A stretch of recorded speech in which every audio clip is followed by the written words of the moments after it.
नमस्कार दोस्तों, कैसे हैं आप सब। उम्मीद करते हैं आप लोग बहुत अच्छे हैं।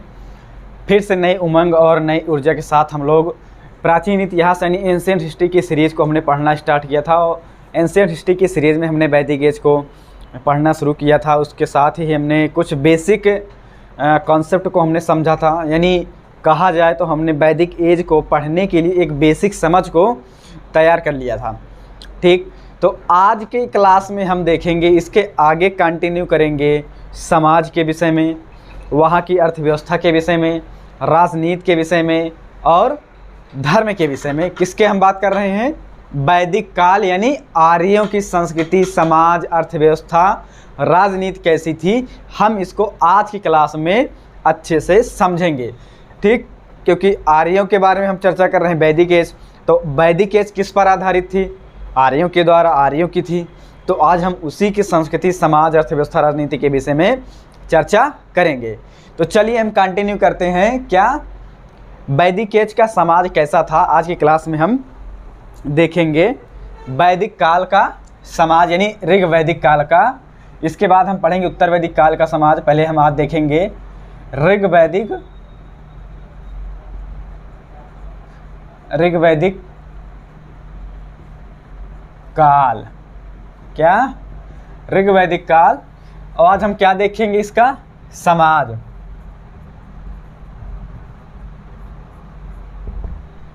ऋग वैदिक काल के समाज के बारे में हम जब चर्चा करते हैं तो हमें ये देखने के लिए मिलता है कि ऋग वैदिक काल का समाज कैसा था।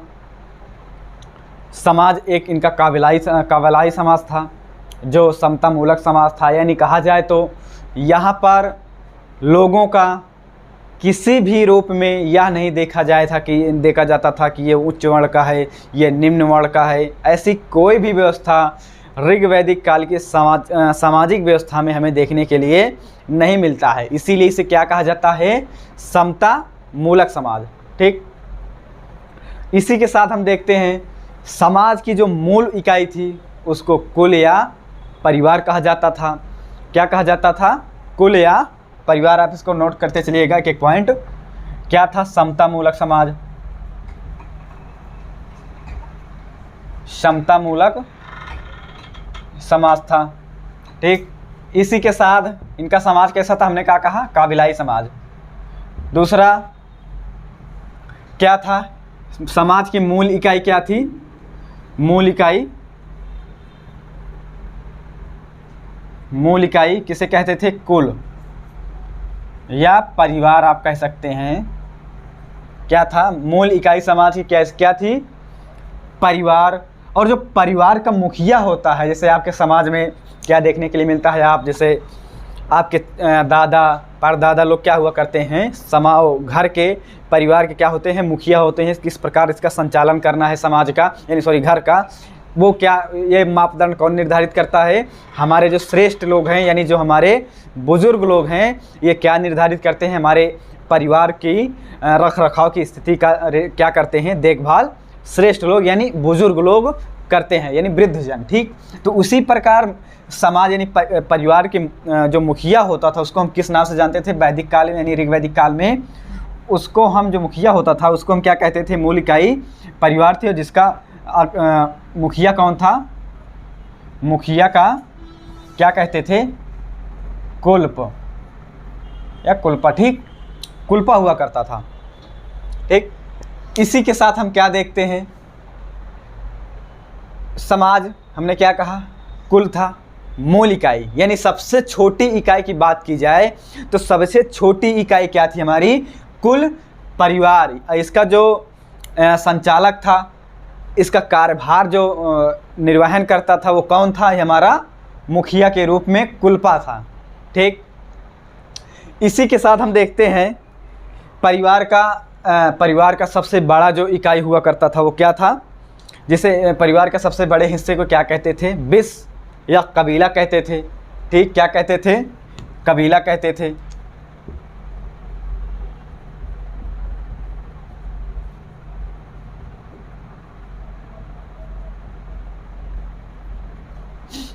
क्या था? कबीला या बिस।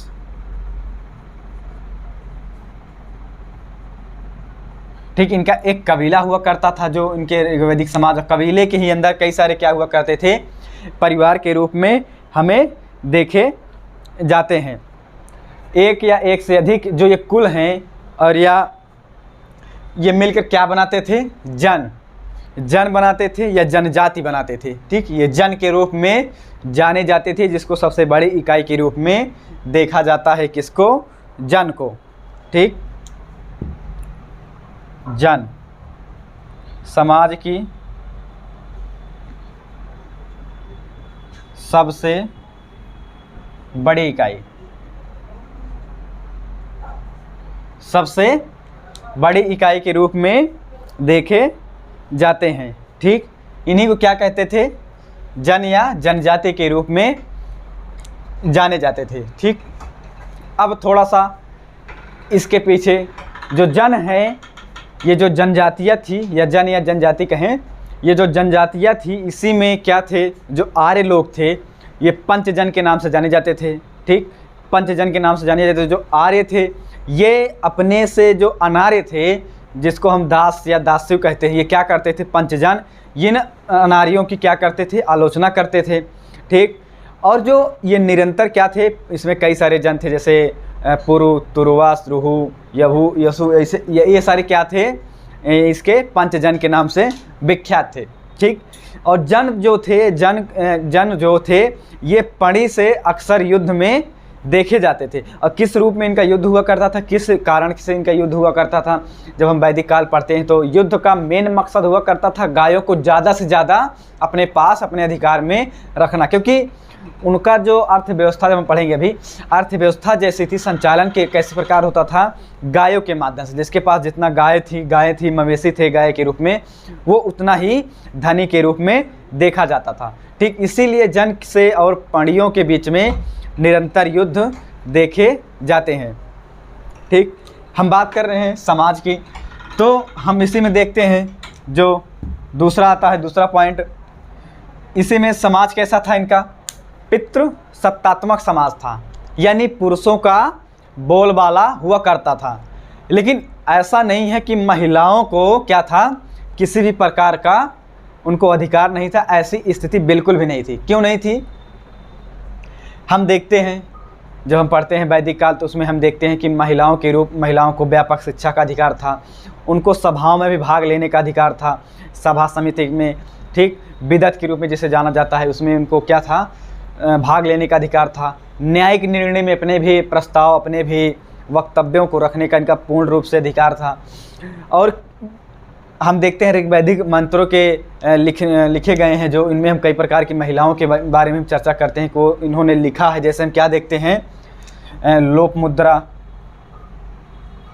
लोपमुद्रा, अपाला,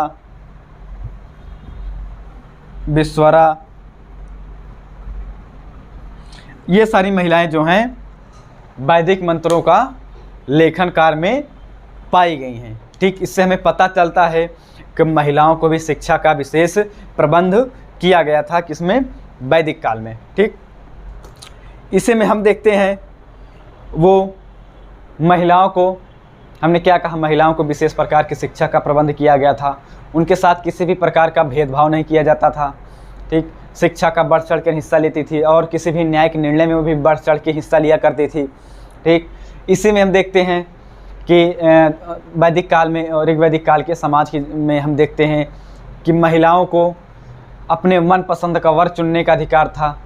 ठीक, इसी में हम देखते हैं जब महिलाओं की शादी हुआ करती थी या विवाह हुआ करता था, तो शादी के रूप में उनको उपहार दिया जाता था, जिसके घर वो जाती थी, और जो लड़की वाले पक्ष क्या करते थे, उनको विशेष प्रकार का उपहार दिया करते थे। फिर ये आगे चल के एक मांग बन गई, इसको मांगा जाने लगा। ठीक, किसको, उपहार जो है ये वैदिक काल से हमें देखने के लिए मिलता है, लेकिन उस समय क्या किया था, तो अपने शौक़ से दिया जाता था लड़की वाले को। लड़की से विदा होती थी उसके क्या दिया जाता था, उपहार दिया जाता था। लेकिन धीरे समय बदलते गए इसको क्या किया गया, मांगा जाने लगा। फिर धीरे धीरे आज के समय में इसको शर्त के रूप में देखा जाने लगा। आज हम जब इसको पढ़ते हैं तो अब हम क्या कहते हैं, इसको दहेज के रूप में देखते हैं। ठीक, किसको, जब इनके शादी की व्यवस्था या विवाह की व्यवस्था के बारे में हम जब चर्चा करते हैं। ठीक, फिर इसी में हम देखते हैं हमने क्या कहा, महिलाओं को यानी स्त्रियों को विशेष प्रकार उन्हें अपने मनपसंद इच्छा स्वरूप वर चुनने का अधिकार दिया जाता था। बाल विवाह का चर्चा नहीं देखने के लिए मिलती, सती प्रथा का भी इसमें चर्चा नहीं मिलती, पर्दा प्रथा का भी हमें उल्लेख हमें नहीं मिलता। ठीक, लेकिन हमें क्या इसमें कहीं कहीं हमें क्या मिलता है, बहुविवाह, बहुपत्नीत्व विवाह हमें देखने के लिए मिलता है। और इसमें पुनर्विवाह और क्या दिया जाता था, लेविरेट, या जिसे हम क्या कहते हैं, नियोग प्रथा। नियोग प्रथा आप जानते हैं क्या है। नियोग प्रथा में ये देखा जाए जिसे हम लेविरेट कहते हैं, जिसमें किसी पति के मृत्यु के पश्चात क्या करता था, उसका छोटे भाई के साथ उसका क्या किया जाता था, विवाह या परिणय के बंधन इसको बांधा जाता था। किसको, जिस स्त्री का पति स्वर्गवासी या मृत्यु के पश्चात वो अकेली हो जाती थी, इसी के साथ उसको क्या किया जाता था, छोटे भाई के साथ उसके क्या किया जाता था, शादी कर दी जाती या विवाह कर दिया जाता था। ठीक, और हम इसी में क्या देखते हैं, जो महिला, इसमें हम ये भी देखने के लिए हमें मिलता है, कई सारी महिलाओं ने शादी नहीं किया, कई सारी महिलाओं के जो विवाह थे, जो महिला अपनी इच्छानुसार विवाह नहीं करती थी यानी आजीवन अविवाहित हुआ करती थी, उनको हम किस नाम से जानते हैं, अमाजू। किस नाम से, अमाजू। आजीवन अविवाहित महिला क्या किसे कहा जाता था, क्या नाम था उनका, अमाजू के नाम से जानी जाती थी। किस नाम से, अमाजू के नाम से जानी जाती थी। ठीक, तो ये था हमारा इनका क्या, समाज। ठीक, अब हम बात करते हैं इसी में कई सारे, हमने क्या बताया कि इसी में हमें वर्ण व्यवस्था, इसमें क्या था, हमने पहले ही आपको बताया कि इसमें समतामूलक समाज था, यानी इसमें जात पात किसी भी प्रकार का उल्लेख नहीं मिलता है, किसी के साथ इस आधार पर नहीं किया जाता था कि वो श्रेष्ठ कुल का है यानी वो इस जाति का है। जाति व्यवस्था इसमें क्या है, एक प्रकार से हमें देखने के लिए नहीं मिलती। लेकिन हम इसमें हम क्या देखते हैं, वर्ण के रूप में हम ये देखते हैं, वर्ण इसमें किस प्रकार का उपयोग किया गया, किस भांति प्रयोग किया देखने के लिए मिलता है। वर्ण का यहाँ पर सिंपल सा प्रयोग इस भांति इस रूप में किया गया है, वर्ण का प्रयोग रंग के रूप में देखा गया, क्योंकि जो आर्य थे वो क्या थे, गोरे थे, और जो अनार्य थे वो श्याम वर्ण के थे, यानी थोड़ा काले थे या सांवले हुआ करते थे। ठीक, इसमें क्या था कि उनकी आलोचना की जाती थी सिर्फ किस, लेकिन यहाँ पे क्या था, हमने क्या कहा कि जाति व्यवस्था के रूप में नहीं देखा जाता था, वर्ण के रूप में क्या था कि उनको रंग के रूप में देखा जाए। जैसे गोरे थे, आर्य थे, वो गोरे थे, लेकिन जब हम बात करते अनार्य की, वो थोड़ा सांवले हुआ करते थे, श्याम वर्ण के हुआ करते थे। ठीक, हमने क्या कहा, इसमें जाति व्यवस्था का उल्लेख नहीं मिलता है, समाज समतामूलक समाज था। लेकिन हमने क्या कहा, इसमें वर्ण व्यवस्था का प्रचलन था। वर्ण व्यवस्था का संदर्भ मतलब किस सेंस में प्रयोग हुआ करता था, हम उस पर देखते हैं। वर्ण व्यवस्था, हमने क्या कहा, वर्ण व्यवस्था की चर्चा हम कर रहे हैं तो उसको हम जान ले। वर्ण व्यवस्था का यहाँ पर जब हम बात कर रहे हैं कि यहाँ पे जाति व्यवस्था का प्रबंध नहीं था, व्यवस्था नहीं थी, ये सब चीज़ों से ये क्या थे, आर्य अनजान थे। ठीक, तो हमने कहा वर्ण व्यवस्था, तो वर्ण व्यवस्था का मतलब क्या हुआ यहाँ पर, देखिए वर्ण व्यवस्था क्या था, यदि यानी उसके कार्य पे, कौशल पर, यदि किसी कार्य में वो पारंगत हो जाता था, आप किसी भी वर्ण के हों, वर्ण मतलब किसी जाति व्यवस्था का, वर्ण व्यवस्था का हम किस में उल्लेख करते हैं, ऋग्वेद के 10वें मंडल में पुरुष सूक्त में जब देखते हैं इसमें वर्ण व्यवस्था का विशेष चर्चा हमें देखने के लिए मिलती है। ठीक, हमने क्या कहा, वर्ण व्यवस्था, वर्ण व्यवस्था किस रूप में, कौशल के रूप में आधारित थी, यानी आपके कौशल के आधार पर आपका वर्ण क्या किया जाता था, परिवर्तित कर दिया जाता था। कैसे, मान लीजिए ये ए है, ठीक, और ये बी है। हम आज के समय में इसको समझते हैं कैसे, मान लो ये शूद्र वर्ण का है, मान लो, ठीक, और ये वैश्य का है। ठीक, अब वो ये क्या है, इसने शिक्षा वेद पुराणों का क्या कर लिया, ज्ञान कर लिया। वेद पुराण आदि इतनी उपनिषद शास्त्रों का क्या कर लिया, भली भांति अच्छे प्रकार से उसका अध्ययन कर लिया, सभी चीज़ों के, इसको कर्मकांडों आदि विधानों का क्या कर लिया, इसके ज्ञान अर्जित कर लिया। तो इसको किस वर्ण में डाल दिया जाता था, ब्राह्मण वाले, ब्राह्मण कह दिया जाता था। ठीक, इस प्रकार वर्ण व्यवस्था थी। ठीक, इसी प्रकार यदि इसको युद्ध कौशल, क्या युद्ध कौशल में निपुण हो जाता था, तो इसको किस वर्ण में डाल दिया जाता था? क्षत्रिय वर्ण में। किसमें? क्षत्रिय वर्ण में। ये था, इस प्रकार वर्ण व्यवस्था उस दौर में काम करती थी। ठीक, हम जब आप पढ़ते हैं विश्वामित्र, आपको पता हो शायद या ना पता हो तो मैं बता दूं आपकी जानकारी के लिए, विश्वामित्र किस वर्ण से संबंधित थे या किस वर्ण के थे वो? हम तो उन्हें जानते हैं कि भाई वो राम को शिक्षा दिया करते थे। ठीक, गुरु भी रह चुके हैं वो, और वशिष्ठ भी। ठीक, जो कि वशिष्ठ और विश्वामित्र के बीच में कई प्रकार के युद्ध भी देखे जाते हैं। जब हम दशराग युद्ध देखते हैं तो उसमें जो राजा जो सुदास थे, वो क्या थे? अपने पुरोहित के रूप में विश्वामित्र का क्या कर दिया उन्होंने? त्याग करने के बाद राज पुरोहित किसको निर्वाचित किया? किसको बनाया? अपना वशिष्ठ को। इस कारण से क्या हुआ? विश्वामित्र उनसे रुष्ट हो गए, प्रतिशोध की भावना उपजी, तो उन्होंने क्या किया? वशिष्ठ के विरुद्ध युद्ध का आह्वान किया। युद्ध में देखा जाता है कि विश्वामित्र पराजित होते हैं, और जब वो क्षत्रिय थे, ठीक, वह विश्वामित्र पराजित होते हैं। फिर कुछ समय पश्चात तो वशिष्ठ तपोविलीन में चले जाते हैं, अपने पहाड़ी इलाकों में, पर्वतों पर तपस्या करते हैं, दोनों पति और पत्नी। ठीक, उसी के साथ इन्होंने भी, विश्वामित्र जो थे, इन्होंने भी तपोबल से ज्ञान अर्जित किया। कई प्रकार के शास्त्रों, वेद, पुराण, उपनिषद, कई सारी चीज़ों का इन्होंने क्या किया? अध्ययन किया, वेद पाठ के सारी चीज़ों का। तो इनको किस वर्ण में डाल दिया गया? ब्राह्मण वर्ण में। लेकिन थे किस में? ये थे हमारे क्षत्रिय वर्ण के। किस वर्ण के? क्षत्रिय वर्ण के थे। ठीक, हम देखते हैं ये सारी चीज़ें। ठीक, हमने किसके बारे में पढ़ा? समाज के बारे में पढ़ा। ठीक, अब हम पढ़ेंगे किस में? अर्थव्यवस्था के बारे में। अर्थव्यवस्था के बारे में।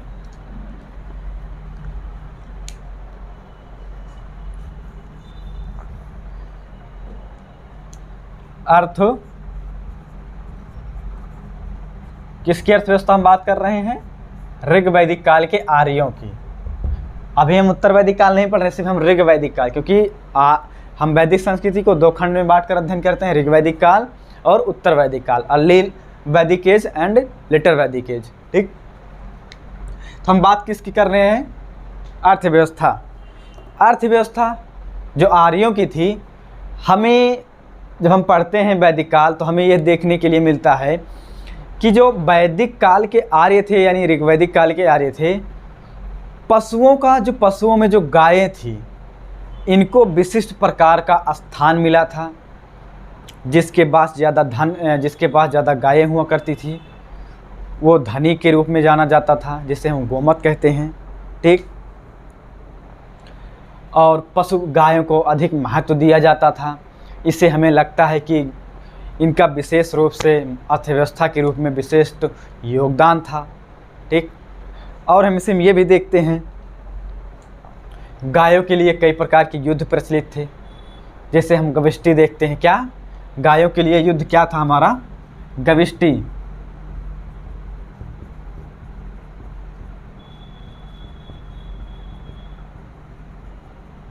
क्या था हमारा? गविष्टि, या गायों को खोजने के लिए प्रयोग किया जाता था ये शब्द। ठीक, और इसी में हम ये भी देखते हैं, जो कई सारे पुजारी हुआ करते थे, पुरोहित हुआ करते थे, यज्ञ, कई प्रकार, जब यज्ञों का क्या करते थे, उसका कर्मकांड करते थे आर्यों में, तो उनको मुद्रा के रूप में न देकर, कि किसी भी प्रकार की मुद्रा उन्हें नहीं दी जाती थी, उनको गायें दी जाती थी। ठीक, जब पुजारी किसी भी प्रकार का कर्मकांड या किसी भी प्रकार यज्ञ का क्या करते थे, संचालन करते थे, उनके द्वारा करवाया जाता था, तो उनको दान दक्षिणा के रूप में किसी भी प्रकार के मुद्रा न देकर उनको गायें दी जाती थी। इस प्रकार की व्यवस्था ऋग्वैदिक काल में हम देखते हैं। और लेन देन के रूप में हम क्या देखते हैं? एक मुद्रा का संचालन हुआ करता था, मुद्रा उपस्थित थी, जिसे हम निष्क के नाम से जानते हैं। कौन सी मुद्रा थी? निष्क। निष्क के नाम से मुद्रा, जैसे मुद्रा की इकाई जाना जाता था, बड़े विनिमय लेन देन के द्वारा, बड़े बड़े विनिमय के द्वारा, बड़े बड़े लेन देन में इसका उपयोग किया जाता था, लेकिन ये बहुत ही सीमित था। लेकिन मूल्य किसका लेकिन किसका उपयोग ज़्यादा किया जाता था, हम क्या बताया हमने, गायों का, जो बहुत बड़े मूल्य के रूप में उसको स्थान मिला था। क्या था, मिला था, किसको, गायों को। ठीक, हम अर्थव्यवस्था में देखते हैं, यहाँ पर राजा द्वारा किसी भी प्रकार का कर नहीं लिया जाता था। हाँ, ये इतनी व्यवस्था थी कि स्वैच्छिक रूप से, यानी अपनी इच्छा अनुसार क्या दिया जाता था, कर, वो भी समूह के रूप में कर का क्या किया जाता था, दिया जाता था। उसी के द्वारा क्या करता था, राज्य का जो कबीला सरदार था वो क्या करता था, रख रखाव या संचालन राज्य का करता था। किसके द्वारा, ना तो इसके पास किसी भी प्रकार की सैन्य व्यवस्था थी, ठीक, किसी भी प्रकार की राजस्व प्रणाली की व्यवस्था नहीं थी, है कि नहीं, क्योंकि यहाँ पे हमने क्या बताया, कर का किसी भी प्रकार की व्यवस्था नहीं थी, सामूहिक रूप से क्या दिया जाता था, कर दिया जाता था, वो भी अपनी इच्छा अनुसार। मतलब ये अनिवार्य रूप से नहीं लागू था कि आपको कर देना ही देना है। वहाँ पे हमने क्या बताया, स्वैच्छिक रूप से कर लिया जाता था या दिया जाता था। ये सारी व्यवस्था हम देखने के लिए हमें उसमें मिलता है। और हम इसमें क्या देखते हैं, ऋग्वैदिक काल तक के लोगों को लोहे का तकनीक का प्रयोग नहीं करना जानते थे। इन्होंने तांबे और कांसे के लिए एक शब्द का प्रयोग किया जिसे हम कहते हैं अयस, अयस के नाम से जाना जाता है।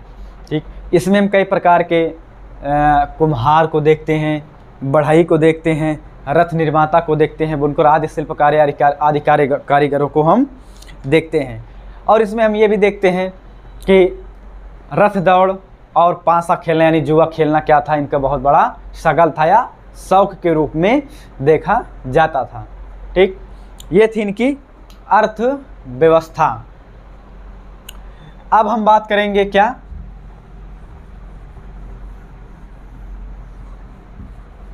इसका धार्मिक स्वरूप, किसका, ऋग्वैदिक काल के धार्मिक स्वरूप के बारे में हम देखेंगे। धर्म या संस्कृति, ठीक, सॉरी, ऋग्वैदिक काल की जब हम धर्म की चर्चा देखने के, जब हम धर्म के बारे में पढ़ते हैं तो उसमें हम कई प्रकार के शब्द देखते हैं, जैसे, लेकिन जो ये शब्द, जो इनकी पूजा पद्धति थी, ये किसी देवता के रूप में या किसी मान्यता पर ना, या इन्होंने क्या अपनाया था, यानी ये जो आस पास के क्या थे, प्रकृति थे, इन्हीं को ही अपने देवताओं में क्या कर लिया था, परिवर्तन करके इनको पूजा जाता था। हमने क्या बताया, इनके किसी भी प्रकार के ऐसे कोई देवता नहीं थे। इन्होंने अपनी आवश्यकता अनुसार क्या किया था, अपने ही इर्द गिर्द की जो प्राकृतिक चीज़ें हैं, प्राकृतिक क्या हैं, आवास हैं या वातावरण हैं कहने के लिए, वो क्या थे, इन्हीं को क्या करते थे, ये अपना ईश मानते थे या इन्हीं को पूजा जाता था। जैसे हम बात करते हैं, देखते हैं, पृथ्वी, अग्नि, वायु, वर्षा, मेघ, ये सारी चीज़ें क्या करते थे, ये प्राकृतिक शक्तियों को ही क्या करते थे, पूजा करते थे। ठीक, और प्राकृतिक शक्तियों को ही देवता में ये बदलना जानते थे या ना बदलते थे। ठीक, और हमने ये भी बताया और यहाँ पर किसी भी प्रकार के ऋग्वैदिक काल की हम बात कर रहे हैं। ठीक, तो ऋग्वैदिक काल में हमें किसी भी प्रकार के मंदिर और यज्ञ संचालन के विषय में हमें देखने के लिए नहीं मिलता है। ठीक, हमने क्या कहा, किसी भी प्रकार के मंदिर और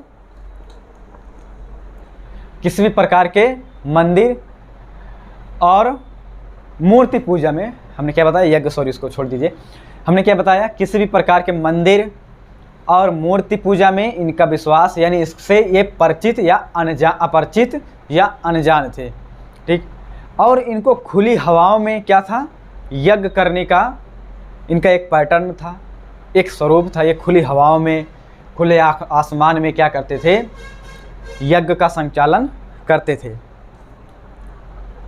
और ये आर्यों द्वारा जो ये पूजा पद्धति अपनाई जाती थी, किसके लिए अपनाई जाती थी?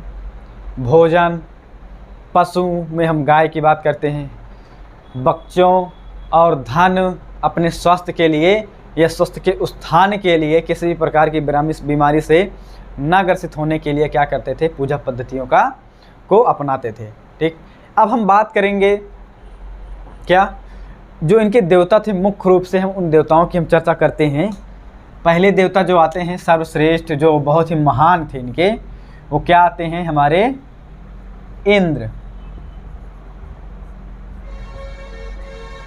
इंद्र क्या थे इनके, सर्वश्रेष्ठ या महान देवता थे। क्या थे, सर्वश्रेष्ठ या महानतम देवता के रूप में माना जाता था। ठीक, पहला पॉइंट। दूसरा, इनको पुरंदर कहा जाता था। पुरंदर यानी किलों को नष्ट करने वाला। क्या, किलों को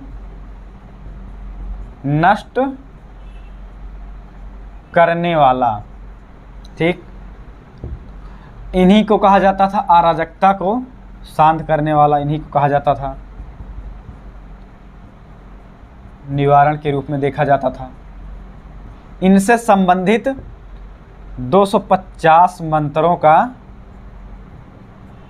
उल्लेख देखने के लिए मिलता है। किससे, इंद्र। ठीक, इंद्र क्या हमने बताया कि इनके आर्यों के बहुत बड़े देवता के ऋग्वैदिक काल में इनका क्या था, स्थान बहुत ही उच्च श्रेणी में था। सिर्फ हम ऋग्वैदिक काल की बात कर रहे हैं। जब हम उत्तर वैदिक काल की बात करते हैं तो देवताओं में क्या होता है, बदलाव आ जाता है, जिसमें प्रजापति, जिसको हम विष्णु के रूप में जानते हैं, उनका स्थान क्या हो जाता था, सर्वश्रेष्ठ क्या हो जाता है, सर्वश्रेष्ठ हो जाता है। किसमें, उत्तर वैदिक काल में जब हम पढ़ते हैं। लेकिन हम ऋग्वैदिक काल की चर्चा कर रहे हैं तो ऋग्वैदिक काल में इंद्र का स्थान क्या था, सर्वश्रेष्ठ था। ठीक, दूसरे जो सर्वश्रेष्ठ देवता के रूप में आते हैं वो हमारे अग्नि। क्या हैं, अग्नि के रूप में जाने जाते हैं। जो दूसरे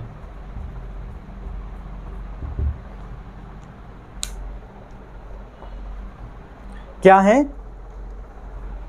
दूसरा सबसे महत्वपूर्ण देवता, दूसरा सबसे महत्वपूर्ण। ठीक, और इनको क्या कहा जाता था, देवताओं और लोगों के बीच की मध्यस्थता के रूप में इनको जाना जाता था कि ये लोगों के बीच में मध्यस्थता करेंगे, विवादों को सुलझाएंगे, जो भी सारी चीज़ें होती हैं इनको मध्यस्थता के रूप में, ठीक, जाना जाता था। अग्नि के रूप में जैसे शपथ वगैरह, या उनको एक माध्यम बनाया जाता था कि इनके द्वारा जो भी होगा सच्चाई क्या होगी, सामने आएगी। किसके द्वारा, अग्नि को मध्यस्थ इसी रूप के लिए बनाया जाता था। ठीक, क्या थे, देवता और लोगों की मध्यस्थता के रूप में अग्नि को जाना जाता है। और इनको पृथ्वी, क्या, पृथ्वी और स्वर्ग का पुत्र के रूप में भी इनको जाना जाता था। ठीक, पृथ्वी और स्वर्ग पुत्र के रूप में जाना जाता था। ठीक, इनसे संबंधित कितने मंत्र हैं, 200। किसके, अग्नि के से संबंधित 200 मंत्रों का क्या मिलता है, हमें उल्लेख मिलता है। अब हम बात करेंगे अगले इनके जो देवता थे, जो महत्वपूर्ण देवताएं हैं उनको हम देख लेते हैं।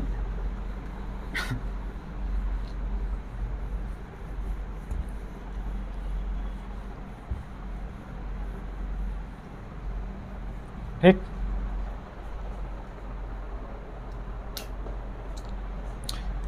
क्या आता है हमारा, वरुण।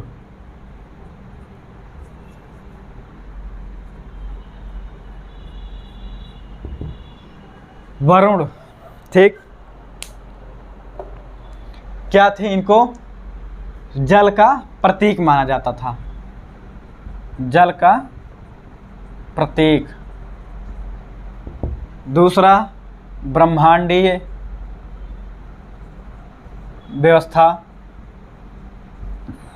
की देख रेख ये करते थे, इनका मानना था, इनके द्वारा किया जाता था। इसी में हम देखते हैं कई सारे देवता हैं। सोम, जो पौधों के देवता के रूप में देखे जाते हैं, ब्राह्मणों का विशेष देवता के रूप में माने जाते हैं। कौन थे? सोम, जिसको हम नवे मंडल में इसको देखने के चर्चा देखने के लिए मिलती है। ओके, जो हमारे पुष्ण थे वो क्या थे? वो शूद्रों के देवता के रूप में देखे जाते थे। इनके चारवाहों और जंगल के रास्तों, पशुओं का रखवाला के रूप में किसे माना जाता था? पुष्ण, ठीक। अब ऋग वैदिक काल में कुछ उल्लिखित शब्द हैं, जैसे गायों के लिए, और गायों के लिए तो मैंने बताया गविष्टि, गोपना आदि सारी चीज़ें जैसे हैं ये उनसे संबंधित है। अब एक शब्द है, कुछ शब्द हैं, टर्मिनोलॉजी हैं, जैसे हम बात करते हैं गोधूली। गोधूली किसके लिए पूरी की उपयोग की जाती थी? संध्या काल, लिख लीजिए, संध्या काल। उसके बाद आती है गव्युति, किसके लिए उपयोग किया जाता था? दूरी का अंदाज। और दोहित्री आता है एक शब्द, क्या आता है? दोहित्री किसके लिए उपयोग किया जाता था? गायों का दूध दूहने वाली पुत्री, दूध दूहने वाली पुत्री के रूप में देखा जाता है, ठीक। हमने किस पर चर्चा किया? धर्म या संस्कृति के विषय में हमने चर्चा किया, ठीक। अब हम आते हैं किस पर? ऋग्वैदिक काल की राजनीति के बारे में थोड़ा बहुत देखते हैं।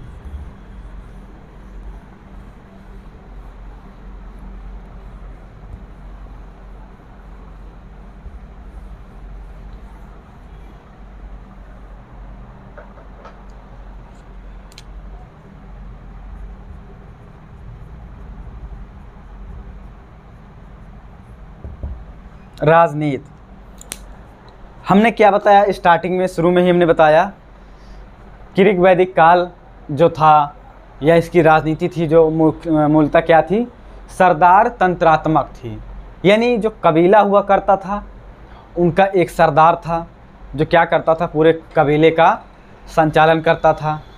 लेकिन हमने ये भी बताया कि इनका जो कबीला था क्या था? राजा के स्वरूप के जैसे ही था, लेकिन वास्तविक राजा जैसी नहीं थी, क्योंकि इनके पास क्या थी? सेना नहीं, निजी सेना नहीं थी, ठीक। ये क्या करते थे? जब युद्ध का आह्वान किया जाता था तो सेना एकत्रित कर ली जाती थी उसी के कबीले में से, ठीक। और हमने ये भी बताया कि उनके पास कोई अधिकारी नहीं था। और यह जो इनका सरदार था ये अनुवांशिक हुआ करता था। और जो इसमें जो परिषदें थी, राजनीतिक जो परिषदें होती हैं जिसमें अलग अलग मुद्दे देखे जाते हैं, तो किसी की श्रेष्ठ सभा, जैसे हम सभा की बात करते हैं, समिति की बात करते हैं, सामान्य लोगों की सभा, ठीक। ये सारी चीज़ें हमें देखने के लिए मिलती हैं राजनीति में। सभा में हम देखते हैं किसको? सभा के रूप में सभा और समिति, विदथ, गण के ये चार परिषदें हैं, ठीक। सभा में श्रेष्ठ लोगों का क्या था? वर्चस्व था। और जो हम समिति की बात करते हैं जिसमें सामान्य लोगों का वर्चस्व, सामान्य लोगों का क्या देखा जाता था, इनको देखने के लिए मिलता है सामान्य लोगों को। और जो समिति जो थी, इसका अध्यक्ष कौन था? समिति का अध्यक्ष कौन था? ईशान। ठीक। और इसके गुप्तचर व्यवस्था या गुप्तचरों को क्या कहा जाता था? गुप्तचरों को अस्पस कहा जाता था। क्या कहा जाता था? अस्पस। अस्पस शब्द का प्रयोग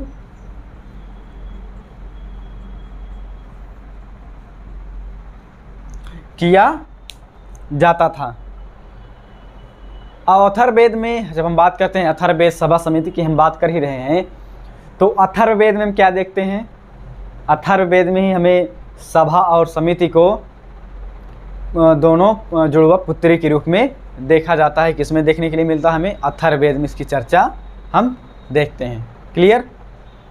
तो ये था हमारा ऋग्वैदिक काल का समाज, संस्कृति, अर्थव्यवस्था और राजनीति। क्लियर? तो इसको हमने देख लिया आज की क्लास में। ऋग्वैदिक काल का जो हमारा कुछ आयाम थे जो हमने बता दिए, वो ख़त्म होता है। नेक्स्ट की क्लास में हम आपको उत्तर वैदिक काल के जो उसके आयाम हैं, वहाँ की संस्कृति में जो परिवर्तन आए, अपने आप को अपग्रेड करते हुए उसकी कृषि व्यवस्था क्या थी, वो क्या वहाँ पे भी पशुपालन विशेष था, गाय मुख्यतः विशेष स्थान रखती थी, और वहाँ के इस भगवान के या ईश्वर के रूप में पूजक पद्धति के रूप में देखा जाता है, क्या बदलाव आते हैं। ठीक। और अर्थव्यवस्था में हमने कहा, धर्म के विषय में भी हमने ये भी बताया क्या देखने के लिए हमें मिलते हैं, उसके उत्तर वैदिक काल में क्या बदलाव, आमूलचूल परिवर्तन होते हैं, हम उसको कल की क्लास में देखेंगे। ठीक। तो मिलते हैं आपके साथ हम नेक्स्ट क्लास में। जुड़े रहिए हमारे साथ, न्यास इंस्टीट्यूट के साथ। मिलते हैं नई क्लास में।